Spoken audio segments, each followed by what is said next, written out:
out of the red corner, an undefeated mixed martial artist holding a perfect professional record. What's up, everybody? It's your boy Crossover MMA back in here for another video. This Saturday, October 5th, is UFC 307 from the Delta Center in Salt Lake City, Utah. This will be my full card breakdown and prediction. Timestamps will be in the description. Let's get right into it. First fight, we have Court McGee versus Tim Means at welterweight. Court McGee is 39 years old, 22-13, 2-3 in his last 5 fights. He's 5'11" with a 75-inch reach and a 31% finish rate. He's a plus 190 underdog. Tim Means is 40 years old, 33-16-1, 1-4 in his last 5 fights. He's 6'2" with a 75-inch reach and a 50% finish rate. He's a minus 230 favorite. So in this fight, we have 2 old vets still going at it.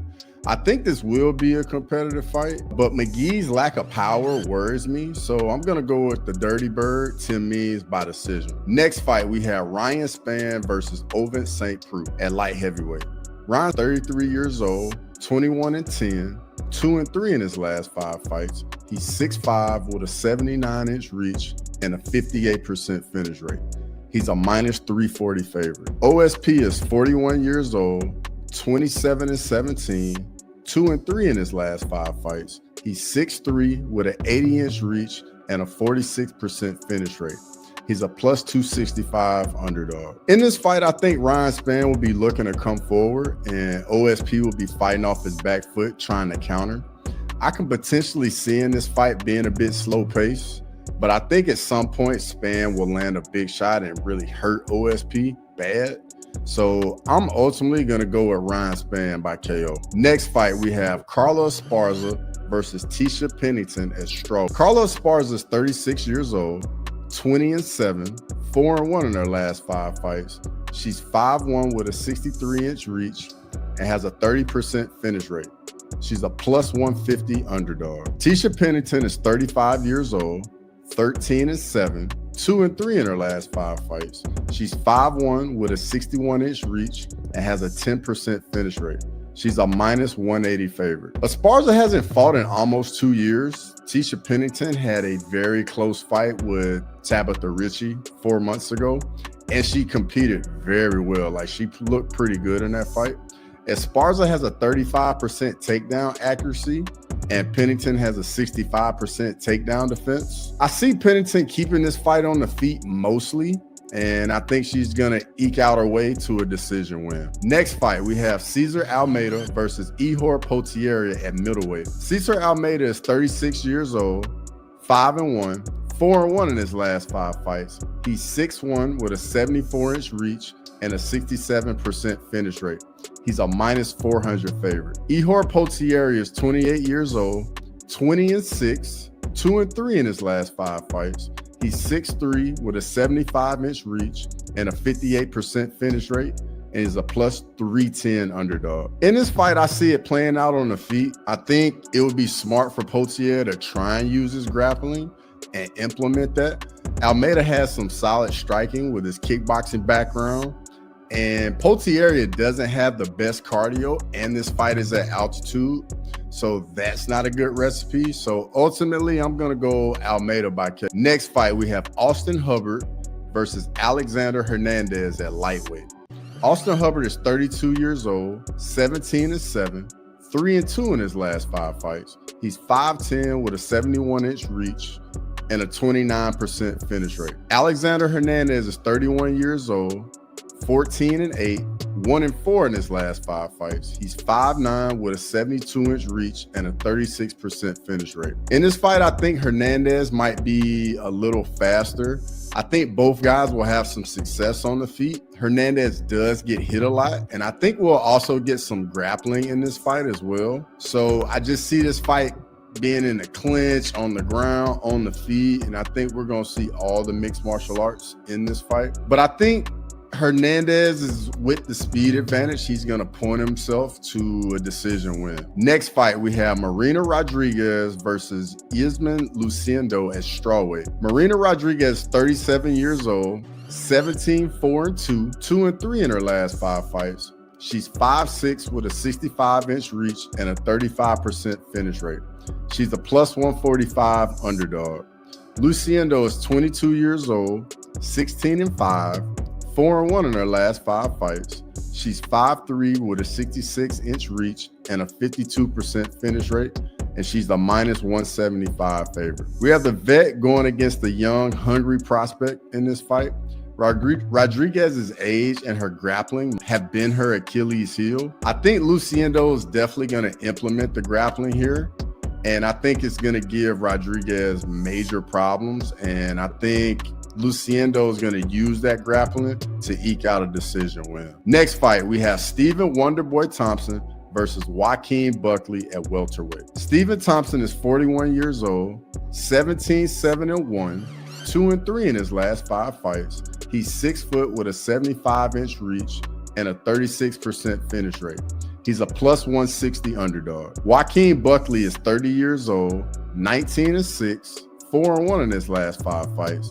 He's 5'10" with a 76-inch reach, a 52% finish rate, and he's a minus 190 favorite. In this fight, I think Buckley's going to implement his wrestling and grappling. If this fight stays on the feet, Wonderboy will give Buckley big problems on the feet. Wonderboy still is fast, and his striking is very unique. On top of it, Wonderboy, you know, the scouting report is out there on him. You have to grapple, and then grapple some more. Ultimately, I think Wonderboy, to start out early in the fight, I think he's going to do a decent job of keeping this fight on the feet.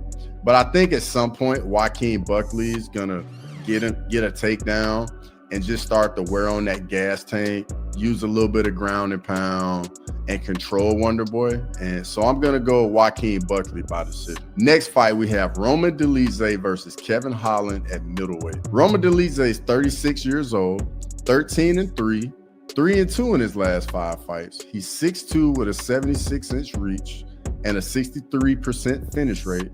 He's a plus 145 underdog. Kevin Holland is 31 years old, 26-11, 3-2 in his last 5 fights. He's 6'3" with an 81-inch reach, 60% finish rate, and he's a minus 170 favorite. In this fight, I think Kevin Holland will have a huge advantage on the feet. Roman Dolidze will have a huge advantage in the strength and the wrestling. Ultimately, this fight's going to come down to where it takes place. Holland wants to keep it on the feet. Dolidze wants to implement the grappling and the wrestling. Does Holland keep it on the feet, or does Dolidze manage to get into the clinch and get some takedowns on Holland? I know Kevin Holland's had some trouble with the wrestling in the past, but I think he's learned and made some improvements in his game. And then on top of it, Roman Dolidze, he is 36 years old. So ultimately, I'm going to go Kevin Holland by decision. Next fight, we have Ketlen Vieira versus Kayla Harrison at bantamweight.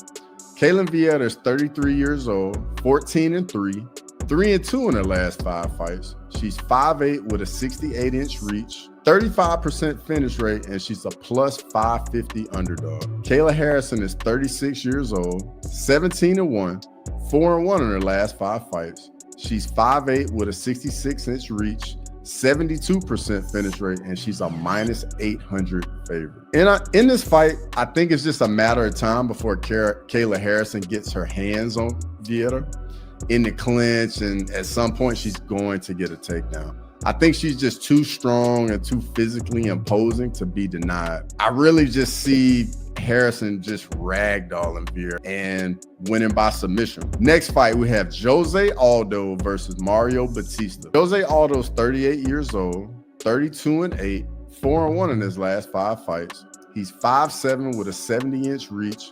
45% finish rate, and he's a plus 145 underdog. Mario Bautista is 31 years old, 14-2, 5-0 in his last 5 fights. He's 5'9" with a 69-inch reach, 56% finish rate, and he's a minus 175 favorite. In this fight, does Jose Aldo have another good night in him?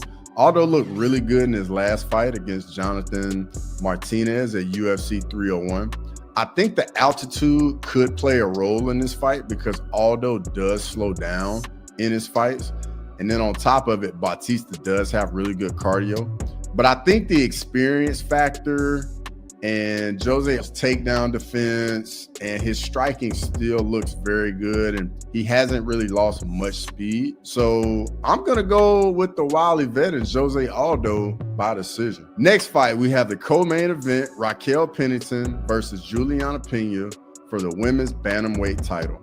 Raquel Pennington's 36 years old, 16-9, 5-0 in her last 5 fights. She's 5'7" with a 68-inch reach, 20% finish rate, and she's a -185 favorite. Juliana Pena is 35 years old, 12-5, 3-2 in her last 5 fights. She's 5'6" with a 69-inch reach, 53% finish rate, and she's a +150 underdog. In this fight, does Juliana Pena have ring rust? She hasn't fought in over 2 years, and the last time she was in the octagon, she took a beating from Amanda Nunes.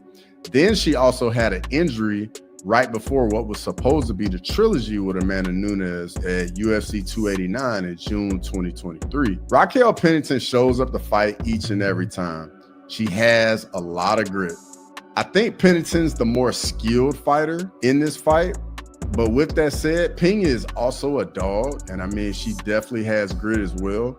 The altitude could also be an issue in this fight for Pennington if Pena comes out and pushes the pace. But with that said, I'm going to go with Raquel Pennington by decision. Next fight, we have the main event, Alex Pereira versus Khalil Rountree. Alex Pereira is 37 years old, 11-2, 4-1 in his last 5 fights. He's 6'4" with a 79-inch reach, 69% finish rate, and he's a -455 favorite. Khalil Rountree is 34 years old, 14-5, 5-0 in his last 5 fights. He's 6'1" with a 76.5-inch reach, 53% finish rate, and a +350 underdog. In this fight, I think we get an explosive striker's delight. I do think Rountree will have a speed advantage. Pereira will need to be aware of Rountree's speed and explosiveness early in the fight. I do think if this fight goes past 2 rounds, that Rountree will start to slow down and won't look as explosive. Specifically, I think Alex is going to need to set up his lead leg kicks to the southpaw Rountree. If he doesn't, Rountree can blitz him with a straight left when he throws that lead leg kick, and it can be a problem for Alex Pereira. Rountree sets up his opponents by throwing hooks early, and then will change it up and throw straight punches right through the guard after conditioning his opponents. And then he also will do the reverse. He'll throw straight punches to condition his opponents and then catch them with hooks once they've been conditioned. So this will definitely be something Alex needs to be ready for. I think the body jabs that Alex throws will set the foundation for him. And ultimately, he's going to catch Rountree's chin with the left hook. I'm going to go Alex Pereira by K. Shama and Steele. Let me know what you guys think in the comments. Let me know who you're picking. If you like the content, like the video. And as always, until next time.